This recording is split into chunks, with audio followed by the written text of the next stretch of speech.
Oli ku There Is Still Hope, channel y'essuubi. Gwali ku mukuto gwa leso kwagala nnyo yonna gy'osinzira okuba nga otulabira. Kitundu kyaffe kino kya kubiri eky'olunaku olwaleero. Mukama tukwebaza olw'ekisaakyo yatwaniza omwoyo mutukuvu ajje asobola okuba nga atuluŋŋamya mu byonna bye tugenda okuba nga twogerako. Mu Kristo Yesu Omwana wa Katonda bw'ana tusabidde. Amiina. Kale bintu bitaano omukkiriza byateekeddwa okukola Sitaani wabanga wakukutya. Waliwo byenteekeddwa okukola. Waliwo by'oteekeddwa okukola wabanga wakukutya. Mbadde manyike nalokoka. Ati wandaba eri agamba olunabe luulwo. Wali abalokola abasibe. Nnyini awereka. Ate nga yalokoka. Ng'akyali musibe. Yesu yagenda okuzuukisa Laazaalo. Naye nga Laazaalo vaayo. Laazaalo yali amaze okuva mu mikono gy'amagombe. Yali yasigala akyali musibe. Kituufu yasigala akyali musibe. Ate n'amaana n'abaga ate mumusumulule. Yavaayo nga yeesumuludde. Osobola okuwona ensi n'ojja mu Kristo naye ng'okyali musibe. Kisobokera ddala. Ng'ate wala byalina okusumululawo. Kati bangi bali eyo. Okulokoka okujja mu Kristo tekitegeeza nti kati osumuluddwa. Nze mbadde manyi awo ekiggweera. Kubanga bingi bye twetaagamu deliverance. Okusumululwa. Wali mukwano gwaffe oyo yali nga avudde emagombe wekiri. Naye nga ensi gyazzeeko kati ate tebatambula batyo nga babuukabuuka. Kuba yali ajampinga waati. Ng'abuukabuuka. Wano ate olina otambula ng'oli free. Kati nga bye baamusiba tebimukkiriza kwetaaya kuba waddembe. Wadde yali awonya amagombe. Owonye geyeena. Naye ate waliwo ebikyakwetoolodde ebitakukkiriza kufuna ddembe lyo mu bujjuvu bwali. Kituufu. Awo nkufuna. Kale ekisookera ddala olina okuba nga you must study the word diligently. Oteekeddwa okuba munyiikivu mu kusoma ekigambo. Oluganda lwero. Olutuufu ddala. Olina okuba munyiikivu mu kusoma ekigambo ekya Katonda. Awo ogenda okuzuula ebyama. Ogenda okutegera Katonda ayagala ki nekyatayagala. Ayogera atya. Omugenda zuula ebintu bingi nnyo n'amaanyi. Sitaani kyatayagala tubeere n'ekigambo kya Katonda. Ayagala tube n'ebigambo eby'abantu. Omuntu omusanga nga ebigambo aweza naye mujja mu kigambo ng'olowooza tayogera kasiru bubu. Ozegede? So Sitaani nga wakukutya muganda wange. Waliwo difference reading the word okusoma and studying the word. Kati awo Oluganda olowooza temutulesaawo. Ozegede? Kubanga reading kusoma mbwe ne study kusoma. Kati andi Oluganda lwe lukulese. Kati wano olina okuba nga osoma ekigambo onoonye obuziba bwakyo. Mu reading, mu study, mulimu research. Osoma obuziba bw'ekigambo ekyo. Ate study. Wali reading just osoma busomi kumalako. Ndi kiringa ku ssomero. Ssomero, you go to read, you go to study. I go to study. Naye kati ennaku zino you go to read. Bagenda bugenze ku read. Ennaku zino mitwe mikalu bavaayo nga mitwe mikalu. Kana abaana basoma. Tewali bye basoma. Bafuna first grade. Bawunga buwunzi. Ensoma ennaku zino nfu. Yakuwunga buwunzi. Babapakira nnyo. Too much of anything is poisonous. Butwa bwennyini. Babasomesa nnyo ne curriculum. Temu mugaso nnyo gw'amaanyi. Balina ogikwatamuko.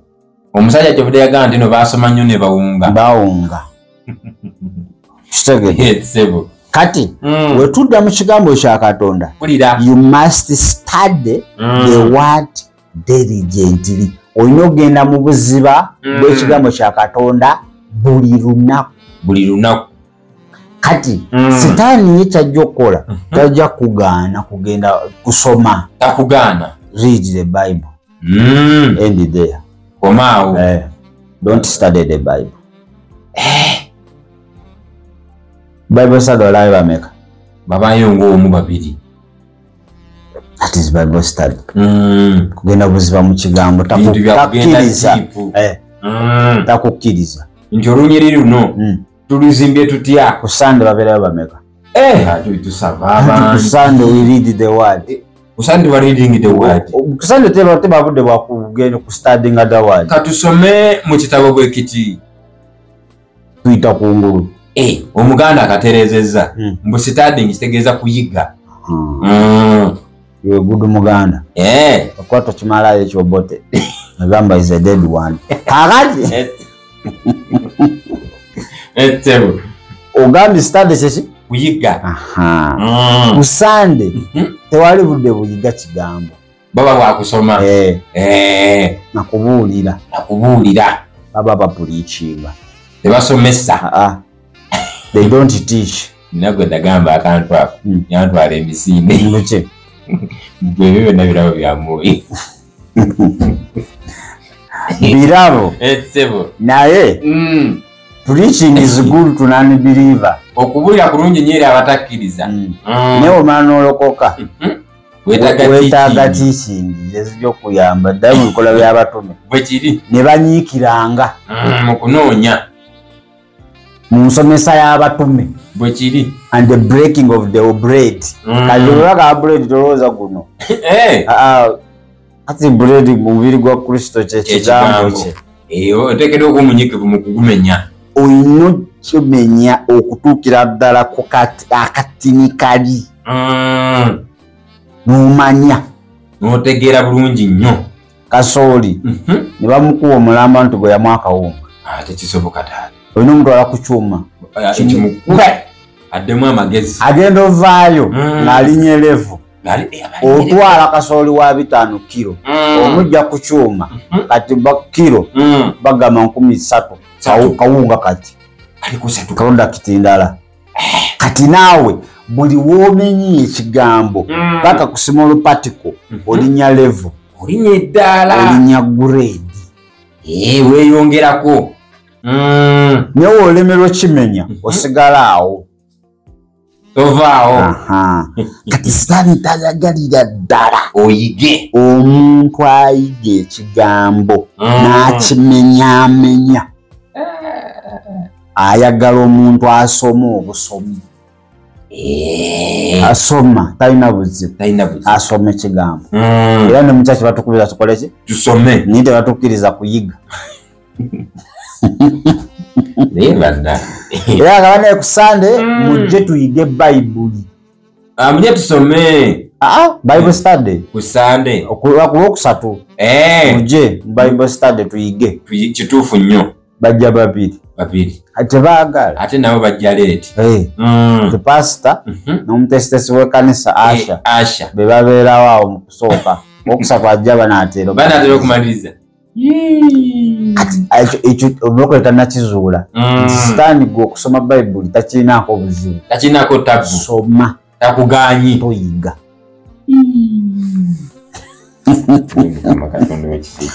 Mu kuyiga Bayibuli oba ekigambo kya Katonda, it helps to gain an understanding of how to use the power of God.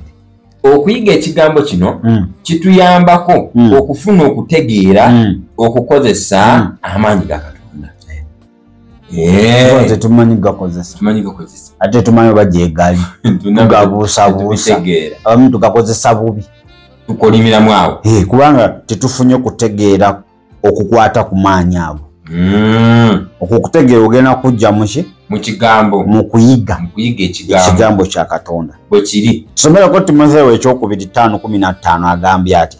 Timoseewo ekyokubiri 2:15 aŋŋambye ebigambo bino. fubanga okweraga ng'okusiimibwa Katonda omukozi atakwatibwa nsonyi ayisa wakati ekigambo ky'amazima. Somako mu Luzungu. Nsomeko mu Luzungu nabo bakategeere bulungi. Uganda ayinza okukwata sujja bulungi. 2 Timothy 2:15. Kale 2 Timothy 2 and verse 15. Study to show yourself approved unto God, a workman that needs not to be ashamed, lightly dividing the word of truth. Study. Tasoseza. Waliwo agambe fubanga. Study. Kufuba bulijjo. Kituufu nnyo. Oberenga mu maaso ga Katonda. Okakasiddwa you are approved. Oba okakasibwa. Kati gwasoma obusomi kiba kizibu. Baba ndaba bulabi. Alizo akakasiba yunebo nti wayise. Kujja ng'osomye ebitabo. N'obitegeera. N'obakakasa mu biteni. N'obakakasa wano mu fine exams. Nze sibisoma naye ndya biriye. Nti saakulaminga. Naye baba katabo lako tukulaminga Bible. Tulioko okukulamu. Ndinaga nyindirana. Mudakiika 2. Bwe kiri. N'otya. Mugano n'omusajja nga wa mwoyo nnyo. Yasoma Bible nti yagistudy. Ekisinga okunyiiza nno kimanyi. Musonyiwenga naye mukooneko olabe. Zivaako. Kale. Number 2. Wulira. Develop your faith. Nti okukuza okukkiriza kwo. Santa ayagala. Ayagala okuza kyongere bwogezi. Faith comes by hearing and hearing the word of God. Ate yoyo yennyini omutume yakugamba. We should be the doer, not the hearer. Tulina kuba bakozi si bawulize. Si bawulize buwulize bokka. Kati tokomanga by hearing the word of God. Yongerako and doing it. Faith without deeds is dead. That is it. Romans oba Abarumi 10:17. Abarumi 10 n'olwe-17 lutugamba ebigambo bino. Kale okukkiriza kuva mu kuwulira n'okuwulira mu kigambo kya Kristo. Faith comes by hearing and hearing the word of Christ. Faith without works is dead.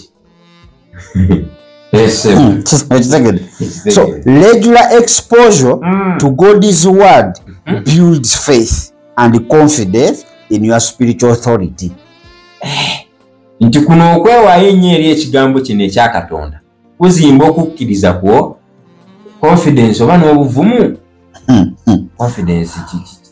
Okweyongera okwebikkula eri ekigambo kya Katonda. Exposing kinga kwewaayo. Buli weewaayo bulijjo regularly bulijjo eri ekigambo kya Katonda kizimba okukkiriza kwo bwe kiri n'obuvumu. Okitegedde? Mu buyinza obw'omwoyo. Ekigambo kino point esooka amanyi no point ziddiniŋŋana. Tosobola kukwata yakubiri ng'esooka ekulemi. Ate kati faith ogenda gifuna otya nga tomaze ku studyinga the word diligently. Tosobola gifuna. Kati olina okuba nga oyiga ekigambo kya Katonda bulijjo buliko condition diligently. Bulijjo diligence kyekyo mu Luganda. Olina okunyiikira bulijjo. Kati womala onyiikira okuyiga ekigambo. Ekigambo ekyo kigenda kuyamba okuzimba okukkiriza kwo. Ng'onyiikidde n'obugumu bwekituuka mu buyinza obw'omwoyo. Okimanyi waliyo abatiitiira. Abati. Kati eno point eraga ki? Nsaawa zino oyinza okuba nina okukkiriza. Bwe kiri. Bayibuli egamba bonna obubonero bunaagendanga naabo. Abamukkiriza. Ne baleeta aliko emizimu baaba nga agidde na ku njegere. Omukubira pasita. Okkiriza neku. Ogamba naye nze kweno levu Oda mu nsonda. Pasita yangu wako. Samba Yesu yabaziwe. Amina. Walungi ewo. Kiki. Baleso musajja. Yali ku ebyuma bamusibye na byuma. Unobone bunagenanga nabo. Amusaba. Olwale mukubira. Ovaawo. Acha. Mubeeraawo. Gwe gutegeka ng'obutebaawo. Obute mu buzingeko. Tuba tugenda mu lutalo. Musibaale ku nkondo. Okukiriza ku nga kugowenze koloti. Katogenza okukiriza kugedinga wekugwa. Confidence egwa. Dani kukubanga otya. Obuvumu buli bukugwa. Obuvumu bugenda. Kati obuvumu bwe bugenda. Tosobola kukozesa buyinza bwa mwoyo. Era kuba kuba watidde. Bwekiri. Right point ye. Point njiraba. Simba line eti. So wetegereze nge study the word diligently. Bwekiri. It will develop your faith. Because you expose yourself regularly to God's word, which builds your confidence and faith in the spiritual authority. Bwato muzungu n'akatunzikira mu ngeri bwetyo. Number 3. Practice standing firm. Practice standing firm.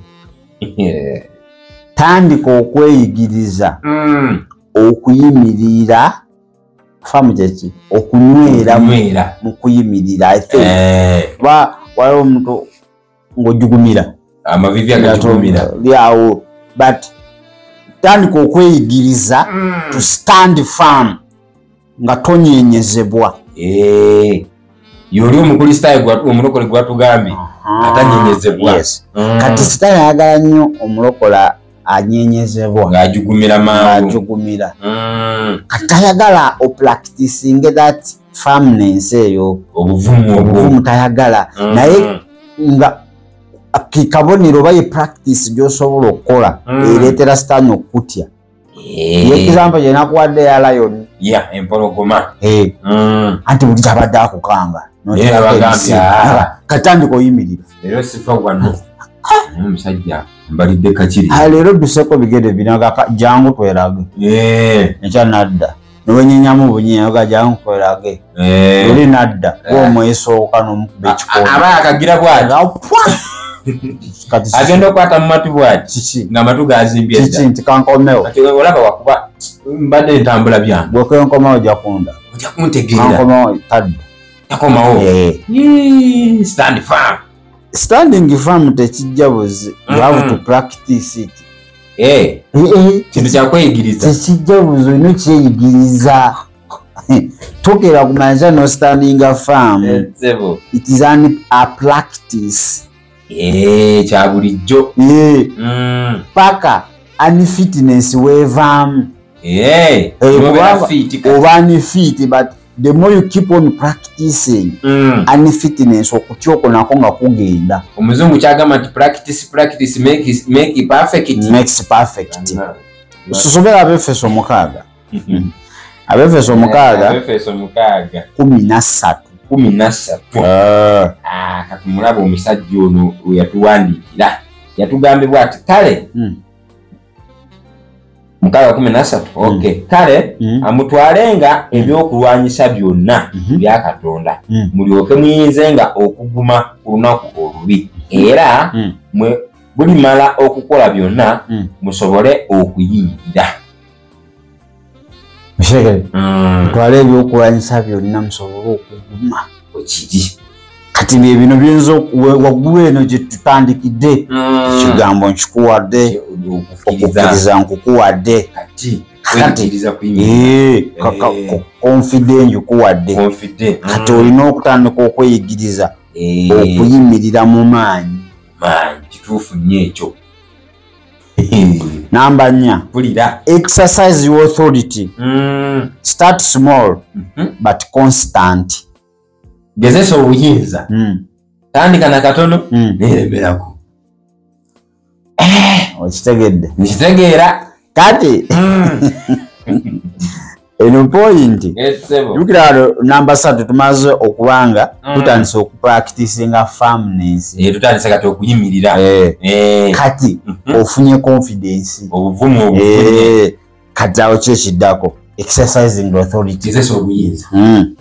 Kati ogesa obuyinza obwo Wulira kiyinza obutagira mu giya gy'osuubira ey'amaanyi kati oba bakuteereddeko kano tabena bakayita nota bena NB not before so sente za English start small tandika na katono but consistent ng'ogenderako. Kati wano waliwo bibiri wali aba starting big Wulira si kibi but nga balina inconsistency batebalemerako bagenda mu lumu awo ate goba nansingi oba nansingi mwenyini digiri oba ogifunye obadde olina kyoli si musawo emba temanyi musawo olijagere nti kyengezaako kulaga waliyo ekika ky'abakkiriza ng'atandikira mu giya ey'amaanyi naye gye mukoma okweyongerayo tomanyi bayazikirirawa ng'akaliro kawola tosamulaba yali akulembera mwaddukako emisinde twaddukako emisinde nga babasimbula bati abakulembera si yawangula kyo kituufu nnyo era atunyinyamu katini awo era mukoto olw'okwokutaano ng'ate omulabire no mube 12 ng'ate gyali ekyo naye kati ono atandise mpola n'akeepinga eyo peesi omanyi oli atandika speed n'atamaintaininga omuganda kyavudde agamba nti bugubugu si muliro kwata empola atuuka wala kamukamu nti gwe muganda okitegedde n'alema ebagonda kati wano onookola level b'ekika ky'omukkiriza sitaani ky'anaatya kwe kutandika mpola etova enogamba kakati abafu bonna abali mu mokyali mubaleete nzitandikira mpola omusujja sujja ogwo onalaba oba omusujja omukusabira awona enkoko ezo n'ozisabira ogamuyirayo sokoko gwe wonna obwana obuli awo akaana kalwadde linnya erya Yesu mwana gwe wona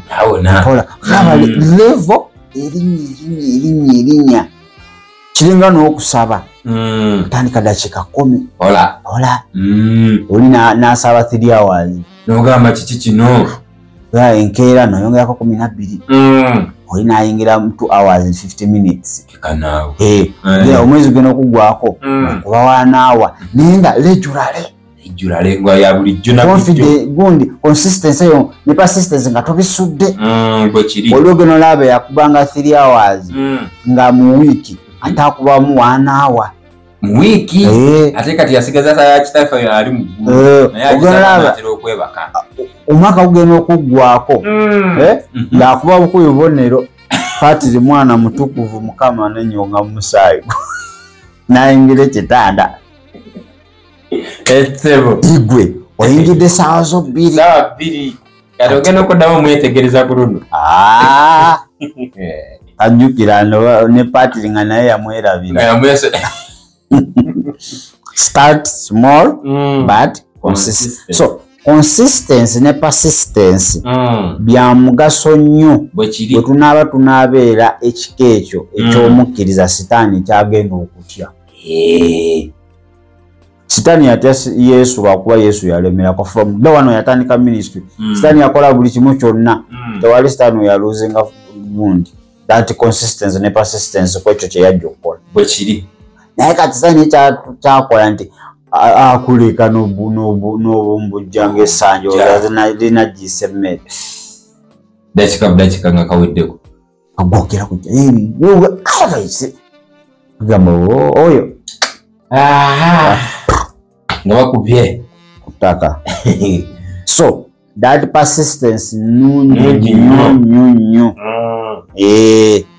ekirala kulira maintain a strong prayer life. Okukuuma maintain kiba kukuuma obulamu obw'okusaba obuli strong buli strong nti gezaako nnyo obulamu bwe obw'omwoyo obwo obw'okusaba buleme kuddirira bukuume kuuma bube bw'amaanyi bwe kiri togezaako kubuleka kudda mabega at least bw'oba osanga dakika 10 ng'oyongera kati 10 katikitiki kamu 10 butikitiki bubiri wootyo gera ng'oyingidde mu 11 eddakiika katokkiriza ate kusala towola Abasasalonika ekisooka 5:17 agamba atya 5:17 Abasasalonika ekisooka musabenga obutayosa n'awummuzaamu okitegedde obutakola ki obutayosa iyo maintenance olabirira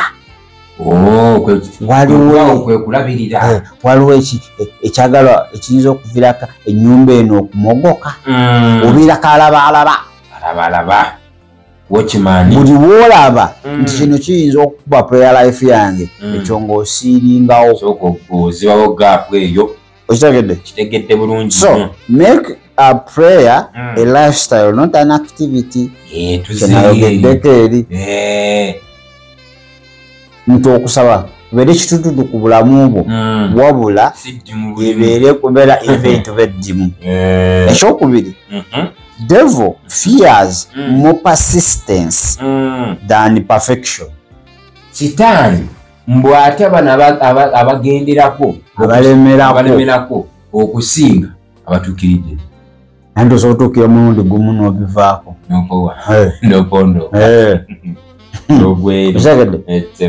tuyinza otandika ekintu nobeera perfect at that very start okitegedde nze nesibeera perfect naye ate nenemerako ntuuka ekiseera nenkuyisa persistence brings perfection okulemerako kuleeta okutuukirira naye ate perfection esobola okulemerera okubeera ne persistence tofunye ekyo kati yesitaani tajja kutya okubeera one time perfect Christian naye ate ajja okutya nnyo oli alemeddeko who persists to perfection bw'atya naye oluzungu olwo ndidutegeera atya omuntu who persists to perfection naye ate tatya ono ali perfected once n'abivaako naye onaafuba anyiikirira sajja ono agenda wonno wadde tatuukirire naye ndaba yeewaayo munyiikiivu mwaka gunaggwerako ajja kubeera wala Yokaana ebbaluwa kulira ekisooka 4 ebbaluwa ya Yokaana ekisooka 4 mwe muli baana ba Katonda abaana abato era mwawangula kubanga ali mu mmwe asinga obukulu ali mu nsi. Persistence brings victory. Okulemerako kuno kuleeta obuwanguzi. But one time perfection can lead to failure. Naye kuno okutuukiridde okw'omulundi ogumu kuleeta kusobola okuleeta okulemererwa. Ate olagaya. Olowooza tikyawedde. Ogenda okukakkana ng'oli ku ttaka. Kati oyo kyali neetega muli baana bato. Kiri. Ali mumwe waaki? W'amaanyi. Kati buli w'olemerako. Buli w'olemerako. Baganda balina akagero nti sosolya bw'atafa atuuka kulyengedde. Kituufu nnyo. Okitegedde? So bye ebintu bimeka? Bintu bibadde 5 w'ebiti by'osobola okukola. Sitaani nadda eri n'atandika okuba omutwe. Nagaa naye ng'anyoonya engeri talaba. Neewulira oba seewulira. Naye abagala ate repentance. Okwenenya. Point number 1 yagambye eti. She started the word diligently. Antu mumujusanga yo package nene. Repentance. What? Love. Biki. ne what ne what kale bakukwasizza bankwasizza kati ebyo byonna mwana wa ssebo tosobola bifuna oba tosobola bifuuka nga tolina Kristo.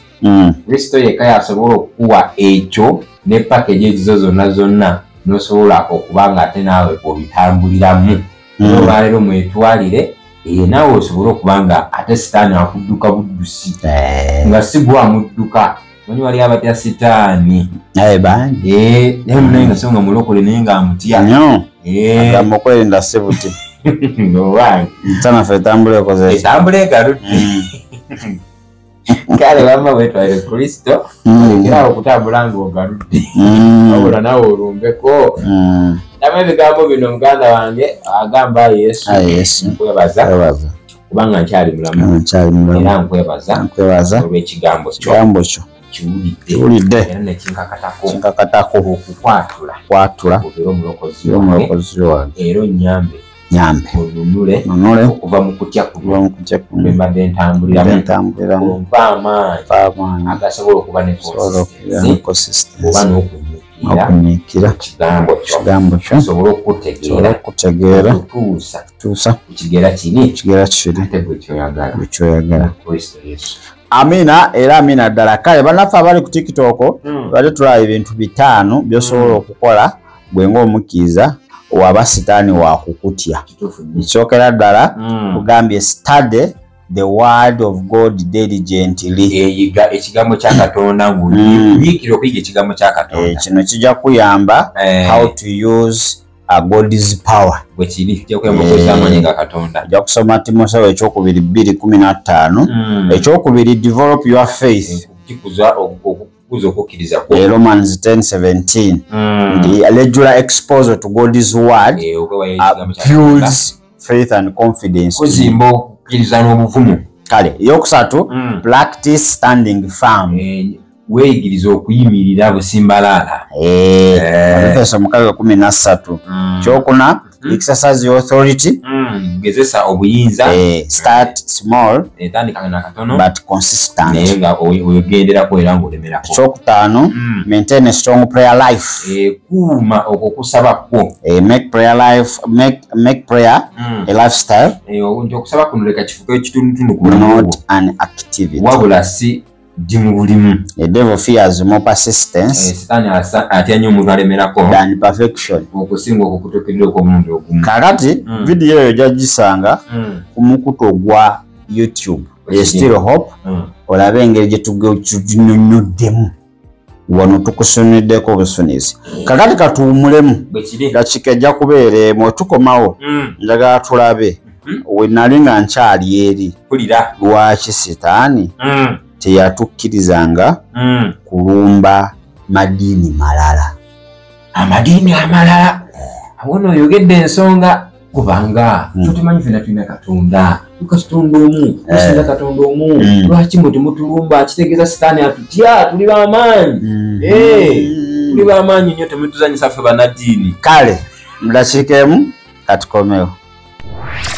Webale kulaba There is Still Hope. Okumanya ebisingawo tukubire ku 0752 34 14 47 oba ku 0761 08 83 15. Osobola n'otufuna ku email eya tishitv74@gmail.com. Eno ye There is Still Hope, channel y'essuubi.